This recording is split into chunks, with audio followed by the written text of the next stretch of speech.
comes to the stage.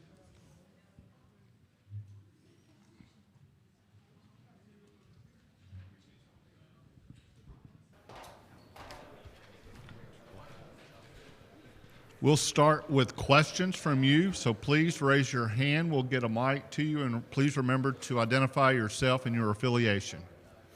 We're going to start right here on the third row. Buzz Olin Buchanan, Texags. Buzz, toward the end of last year, you adjusted your offense and y'all went on a run and won 11 of 13.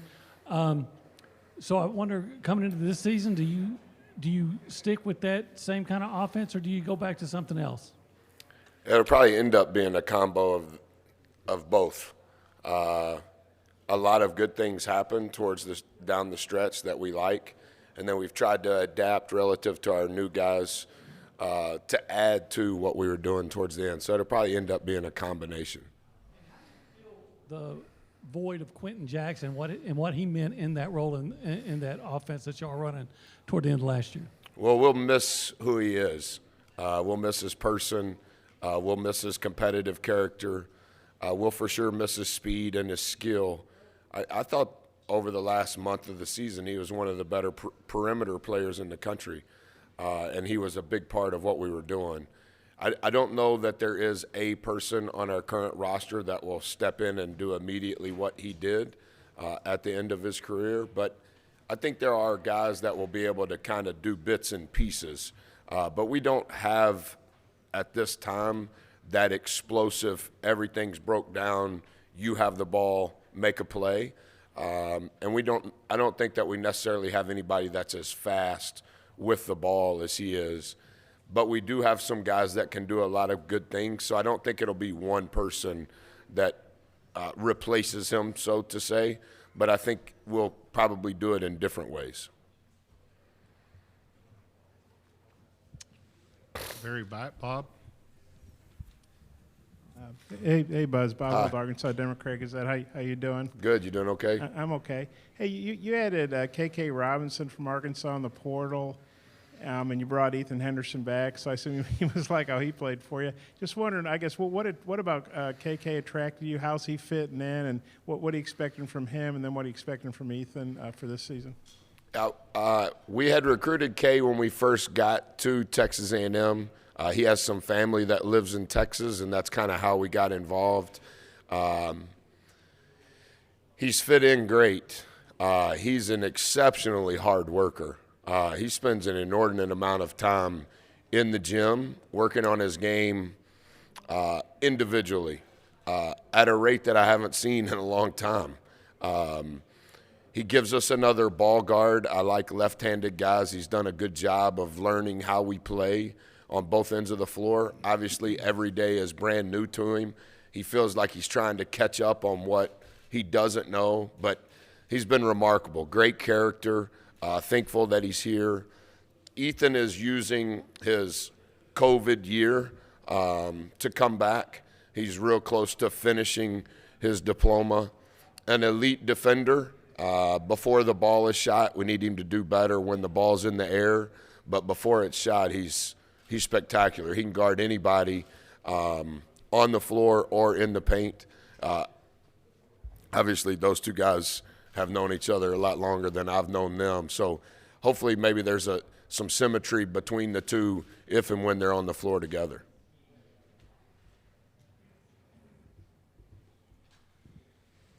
Back to the... I told you, Olin, we could have just stayed in College Station, just me and you. Yeah, well, but not everybody would have got to hear you. What kind of improvement have you seen from the guys who were freshmen last year, like Wade and Obaseki? Yeah, they've been great. Those guys were really important cogs in what we were doing last year at a very young age, and I think the continuity of having them back and knowing what we're doing. We've tweaked some things, obviously, on both sides of the ball, like all teams do, but that they know our habits and they kind of know how we go about things. They've done a great job from a leadership standpoint with the 6 new guys on this is what's important, this is not what's important, this is how we do it. both of those guys have been phenomenal in that regard. The very back. Hey, Buzz, I'm left-handed, by the way. You are? Yeah, oh, yeah. How many of these, Bob, have you been to in your career? Oh, I guess about everyone since '92 when they had them. Since Arkansas got in the Oh, it league. just started it. Oh, Well, Arkansas used to be in the Southwest Conference. and when did they join the SEC? Their first year was '91, '92. And is that when the Big 12 began? No, I think the Big 12 began about 5 years later. Olin would probably know that better. I think there was a So Southwest Arkansas left the Southwest Conference to join the SEC, but the Big 12 was not formed. Not yet. So it was just still the old Southwest Conference. I think for about 5 more years, something like that. Yeah, interesting.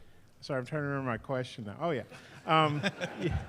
You're all right. You guys obviously finished great last year. Probably got screwed. No, probably about you got screwed not getting to the NCAA tournament, but that's another story. But expectations are pretty high. You guys were like the first team not to make the AP poll. How do you feel about this team going into the season? Do you feel like this should be your best team, maybe better than last year? I think this probably sounds like a coach response. Year number one, with the group that we had upon arrival, a lot of newcomers, a very young team.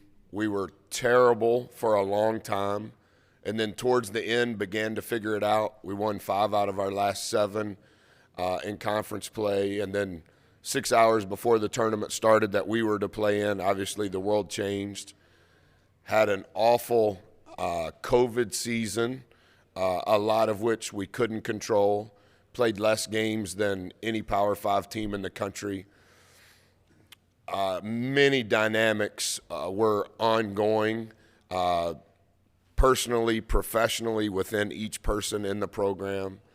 We signed 8 players off of Zoom that we never saw in person. They never saw us, their families, etc. So last year felt like year one, even though I understand we won't be judged that it was year one. Started 15-2, 4-0, and then we lose 8 games in a row. 4 of those were 1 or 2 possession games.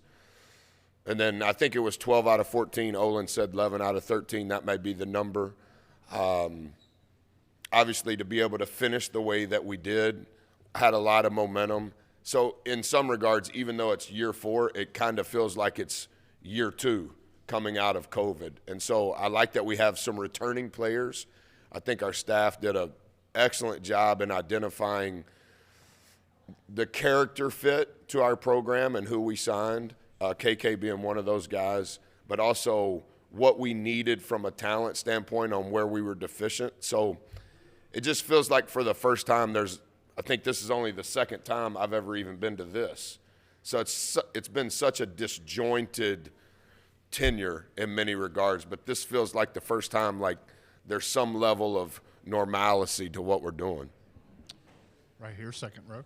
Kyle Tucker, The Athletic. Just wanted to get your thoughts on a couple of big ideas for college basketball right now that are floating out and about. 1, summer basketball, and 2, the expansion of the NCAA tournament field. And what was the deal, Kyle, on summer basketball? What's floating?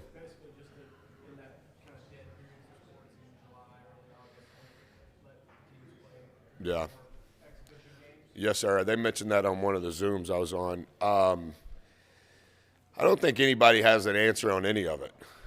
I think what I would say, and I don't have a vote on anything, nor am I on any committees or a part of any clubs or organizations other than Texas A&M. I just think that there's been such change within the landscape of college athletics that everybody's trying to sort through what is this new model going to be and how is it going to look and what is best. And what is best in regards to all of the different categories that are now involved. I don't think anybody has an answer. And Kyle, to be honest, it's been such massive change no matter what role you have in college athletics that I've just tried to stay in tune with how can I do my best at what I'm supposed to do. How it ends up being, I don't know. And after what I did last March, I don't think anybody with the NCAA is going to listen to anything that I say, so I'm going to be politically correct going forward. I think it will head that direction. But again, how would student athletes feel about that? How would the NCAA and the time that we're able to spend with our guys feel about that? Like, there's just so many factors within each decision. And then I think at the end of the day, who is making the decision? And I think that probably has to be established first. Like, whatever the question is, which group or persons is making the decision? And currently, I don't know what the answer is to that, much less the question. Right here to your left. Richmond Weaver, Fox Sports Upstate, and Automatic College Basketball Podcast. And a lot of coaches take pride in their shoe game, Coach Williams, but you seem to take pride in your pocket square game. Oh, so who's thanks. behind your pocket squares? I was raised by a single parent mother, and I had to pick out my clothes the night before each day of school, so it's my only hobby. So whatever I wear, I pick it out. I'm behind on shoe game, pocket squares, whatever, so thanks for your compliment. In the middle, back here.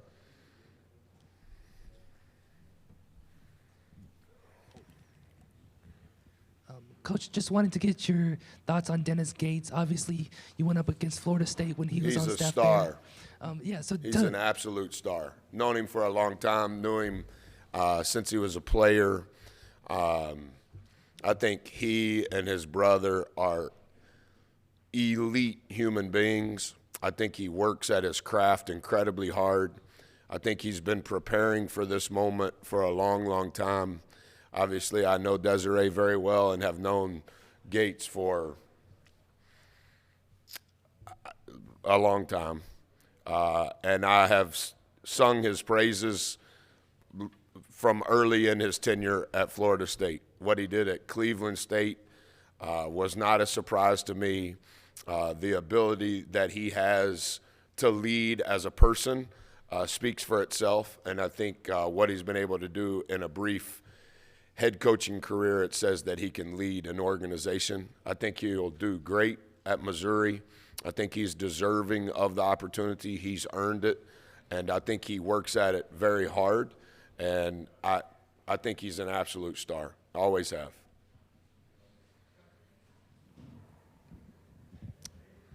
Good afternoon, Coach. Hi. AP Stedham, WHCP. Coach, are you going to welcome Oklahoma and Texas to the conference? Is that something you look forward to, playing teams in your state and bordering state? Yeah, that's one of those questions I'm not sure how to answer. When I grew up, Texas and Oklahoma and Texas A&M were in the same conference. Not that I ever thought that I would be a part of that conference. When are they joining? How are they joining? What's the money? What's the TV? How does it affect scheduling? Is football going to play 9 games? Like, I don't know.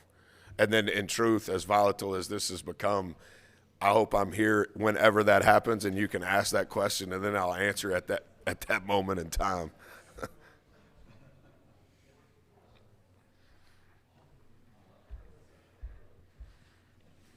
This is Olin's last one. As a moderator, you can say that. Coach, since you alluded to it, have you ever had any second thoughts or regrets about the statement you made about being left out of the tournament? No. I'm going to always do, regardless of what Twitter says or the opinion of others. I think that I've been blessed way more than I deserve, and I think with that blessing comes responsibility, and the number one responsibility is to do what's right for the people in the organization. And what I said is what I believed, regardless of the fanfare and the velocity of things that were said about me. I understood going into that what was going to be said.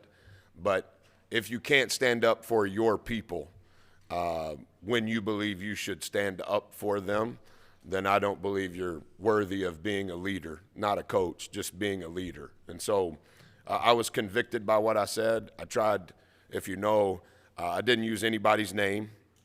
I didn't use anybody's institution. It was just based on what I had studied. And the study over that 48-hour period was what I believed I had to do to explain to the people involved, specifically our kids. Do I think it's good for my career to do that? No. Do I think it helps me get another job? No. Is it offensive to others? Do I sound like a crybaby? And all of the stuff that people wrote me, text me, DM me, I understood all of that. And without being condescending, if you look at my career at that moment, I'd been a head coach for 15 years. I had never done that before. But I felt as though it was right relative to the children and the families they represent. And so I don't regret it, nor will I ever regret it.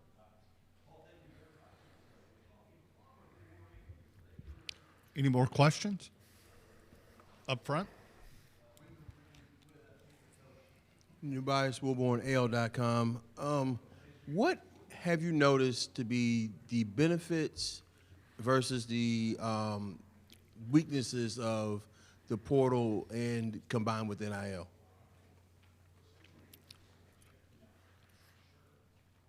It's pretty interesting. On the first part of your question, if you study the percentage of transfers in this league and break it down per team,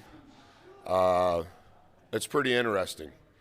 I'm not saying that it's good or bad. I think only time will tell. But I think it's a new component to the job. And are you going to be Michigan State and not sign a transfer and have 10 kids on scholarship instead of 13? Are you going to be UCLA and not have a transfer? It's not. It kind of depends on your roster. It kind of depends on what type of program you want to build. And I don't think that there's necessarily a right answer or a wrong answer. But if you study just the numbers in the SEC relative to the portal, there are multiple guys that are on each roster that started in the SEC that went in the portal, or that didn't start in the SEC and arrived in the SEC through the portal. So I think it's too early to say what's good or what's bad, because it just started 18 months ago. And then I kind of feel the same about NIL. You know, every state is different. In the state of Texas, I can't even speak on NIL because the state law says that I can't. I can't have anything to do with it. Every state's a little different. And so within this league, every state has different rules. And so coaches in certain states can do different things in regards to their activity in NIL and what they speak on. So it's too early to say on that. But if you look at the last 2-year period of college athletics, the model has for sure changed, in my opinion, forever, based on those two categories. Is it good? Is it bad? Is it professional sports? Should you do that? Could you do that? They say it's a one-time transfer. That's not really true either, because you can keep transferring. And so the data is just the data after 2 years, but what it's going to end up being or meaning, I think every coach probably has a different thought on it.